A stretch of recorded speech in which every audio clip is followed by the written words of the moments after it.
Sometimes, when the defense is waiting for you, sometimes you just got to give it up to your guys. Yep. Right here, he's drawing and kicking. He's giving it right there to Brogdon. We all know Brogdon can hit that shot.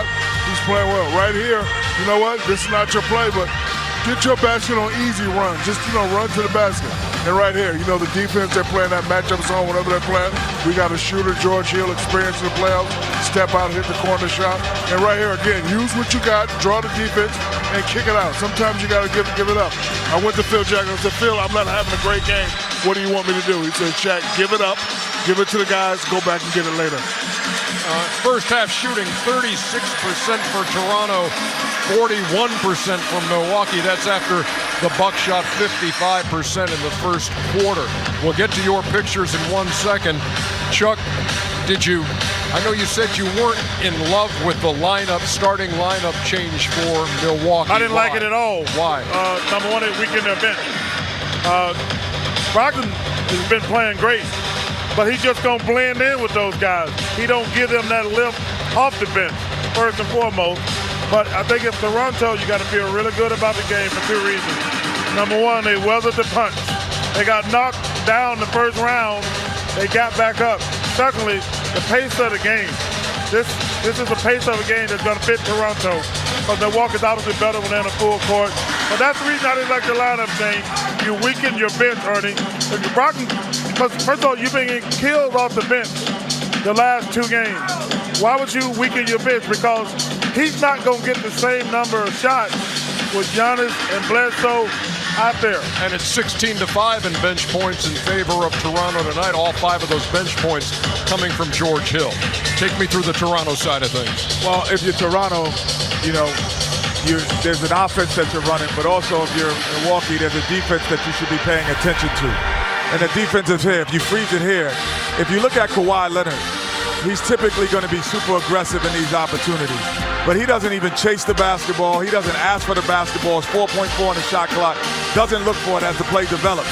So as we let it go, we see that this guy is not even in part of this play. Okay, tip out. We get the offensive rebound. Freeze it. We're like, give it to me. Let me make it happen. Siakam gets the basketball. We let it go.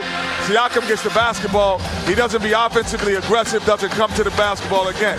So we have the ball here. He's a decoy. Freeze it here. He is not trying to score. Let it go again.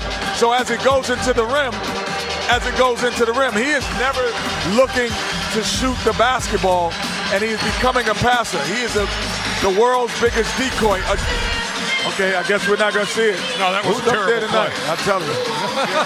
I mean, it's the same Great job, thing. Fiorello. I am not trying to score, and I'm not sure why Milwaukee is double teaming him or paying him that much attention.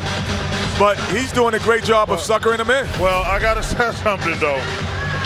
I told you last game, the Milwaukee Bucks were the dumbest team in the world for doubling Kawhi, because he's not being aggressive. And he's not. Then I look at the stat sheet, he got 13 points. The only Raptor in double figures. Yeah, I mean, it's amazing. It's amazing. Like, you can see he's playing on one leg. He's not being aggressive. I'm like, man, he's not being aggressive. Then when I look at the stat sheet, I'm like, wow, he's in double digits. But he's been a passer first. He's got 13. Antetokounmpo's got 13. Malcolm Brogdon, 12. Eric Bledsoe matching his series high with 11. Y'all sound like you're in a club. It feels like we're in a club, too. All that damn music in the back. Music. Yeah. Ty Mosh, what up, baby? I would have read that tweet, but you wouldn't have heard me. We'll be back.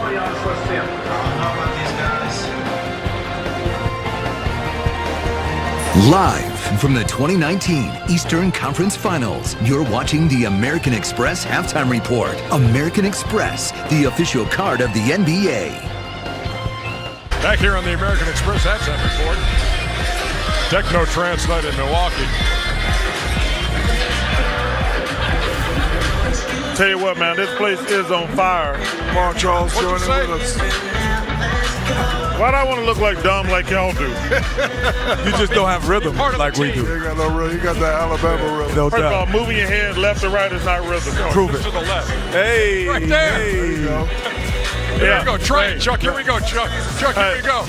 Listen to the music here. You know what? I was the one that saw that movie. Okay, we didn't ask you that. And that's 2 hours. Hear the music. Hey, that's 2 hours of my life I'm never going to get back either.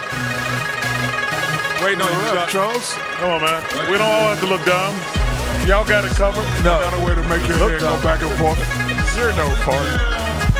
Hey, third quarter's coming up. I guarantee. It's going to be a hell of a game. 49-46. Looks like Chris Middleton's looking up here saying, those guys are crazy.